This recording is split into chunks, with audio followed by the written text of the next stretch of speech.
tu m'as connu au début, j'ai tout le temps eu ce qu'on appelle une soif de vivre. Ouais. J'ai tout le temps vécu à 100 vécu comme s'il n'y avait pas de lendemain.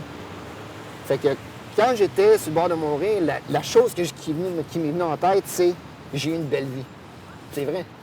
Je pourrais mourir dès là, je dirais la même chose. J'ai eu des bons parents, des bons enfants, des bons amis, j'ai eu des bonnes blondes. Je ne pouvais pas rien demander de mieux de la vie.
It's been a long day without you, my friend, and I'll tell you all about it when I see you again. We've come a long way from where we began. Oh, I'll tell you all about it when I see you again. When I see you again. Why'd you have to leave so soon? Yeah? Why'd you have to go? Why'd you have to leave me when I needed you the most? 'Cause I don't really know.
Mais tu le trouves inspirant, ton père?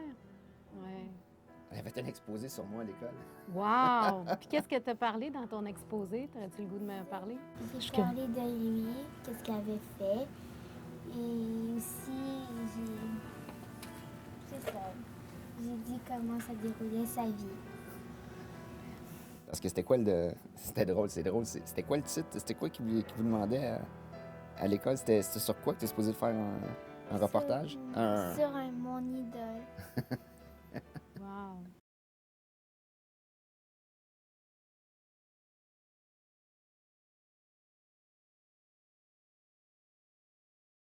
Ce qui est arrivé, c'était le 11 avril 2011. On patrouillait, on avait fini une patrouille. On revenait au camp. On était seulement 2 Canadiens avec 11 Américains. Et en revenant à base, j'étais peut-être à, gros max 500 mètres de la base. Il y a un suicide bomber, un kamikaze qui s'est fait exploser à 2 mètres de moi. Donc, puis il y avait 150 livres d'explosifs sur lui en dessous de son linge. On ne pouvait pas le voir, c'était dans un bazar. Donc, j'ai marché, ça fait boum. J'ai fait Superman, j'ai revolé, puis je me suis retrouvé sur le dos. 24 heures à peu près à savoir qu'est-ce qui s'était passé. Parce que j'ai pas perdu conscience, mais je croyais que j'avais sauté sur une mine. J'étais persuadé que c'était soit une mine ou un mortier. Là, j'ai revolé, puis c'est là que j'ai fait tout de suite, OK, j'ai gardé mon sang-froid, je me suis dit, qu'est-ce qui vient de se passer? OK, situation, je viens de sauter. Analyse maintenant. Là, je regarde à ma droite, puis il y a une jambe. Là, je fais, oh non, pas vrai. Je touche, j'étais plus capable de bouger, j'étais comme paralysé. Mais je touchais. OK, j'ai mes jambes.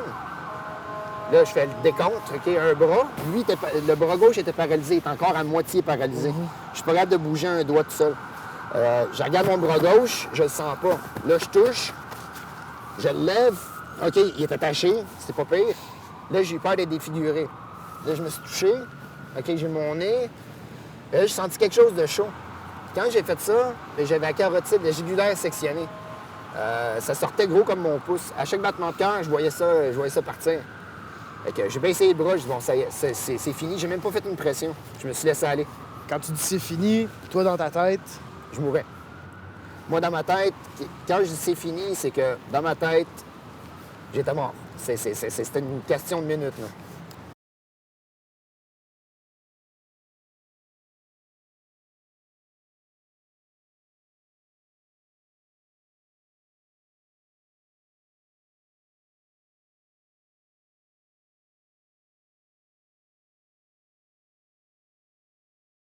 Vous savez, ça c'est moi, en avril 2011, à l'article de la mort.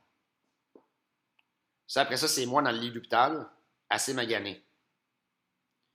Maintenant, ça c'est moi, en octobre 2012, 18 mois plus tard, en train de gravir un des plus hauts monts au Népal. Fait que le monde qui disent « Ah, tu seras pas capable », puis ça, je l'ai entendu plusieurs fois, là. « Ah, tu seras pas capable, c'est trop tôt dans ta guérison, si, ça. » Mais j'ai quand même réussi à escalader à 6700 mètres avec une main. Fait que le monde qui disent après ça que t'es pas capable, moi, je les écoute plus.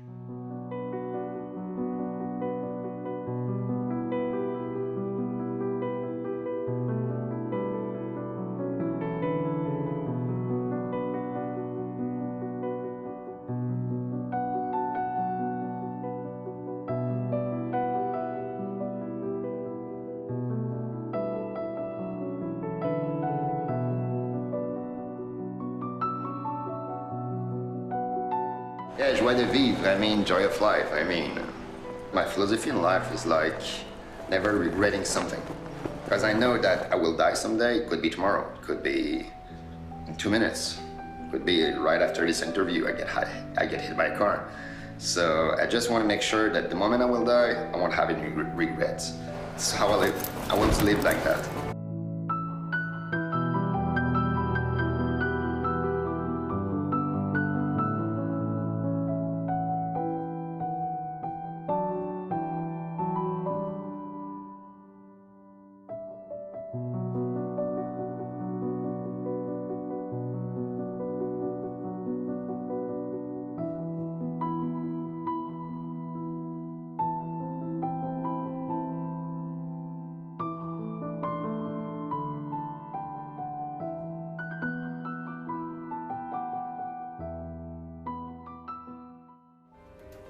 Peek over there. I'm gonna reach it, even if I have to crawl with my nails. I'm too stubborn. I'm too stubborn.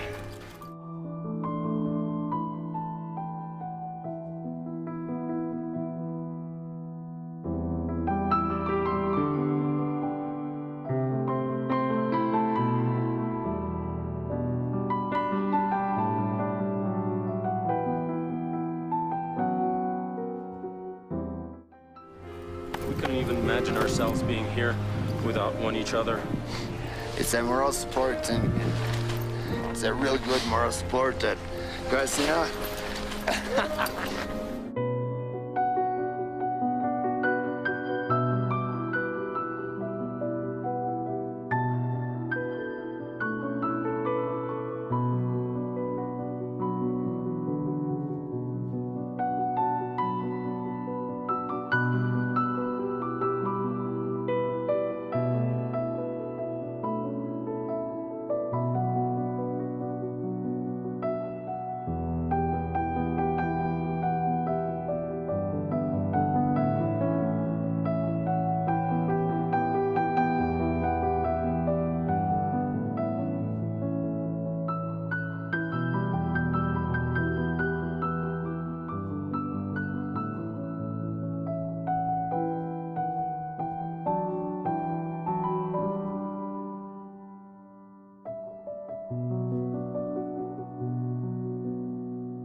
Dans le fond, la résilience, c'est de pouvoir grandir après un choc. Veux pas dans la vie, on a tout le temps des chocs. On a tout le temps des coups durs. Ça, on va tout le temps en avoir, c'est impossible qu'on n'en ait pas. La question, c'est comment est-ce qu'on grandit de ça? Est-ce qu'on se laisse abattre? Ou est-ce qu'on continue, puis on utilise ça comme une force, au lieu que ça nous mette à terre? Un exemple que j'aime beaucoup montrer, c'est l'image que vous voyez là. C'est un arbre. L'arbre a été sectionné. Mais si vous regardez, il continue à pousser pareil. Ben, pour moi, pour l'être humain, c'est la même affaire. On peut en avoir des coups durs, puis il manque des morceaux, puis je vais vous expliquer mon histoire. Mais malgré tout ça, ben, j'ai décidé de me relever. J'ai décidé de continuer. J'ai décidé que c'est pas ça qui allait m'arrêter. Moi, ce que je peux vous dire, là, n'acceptez jamais que quelqu'un vous dise que vous n'êtes pas capable de faire de quoi. Acceptez jamais que quelqu'un vous dise que vous n'êtes pas assez bon pour faire de quoi. Ça, là, j'ai jamais cru à ça. Au contraire, moi, ça me donne du carburant. Moi, quelqu'un qui me dit « Ah, tu seras pas capable de... » Moi, dans ma tête, c'est « check mon banc aller », puis c'est rare que je me plante.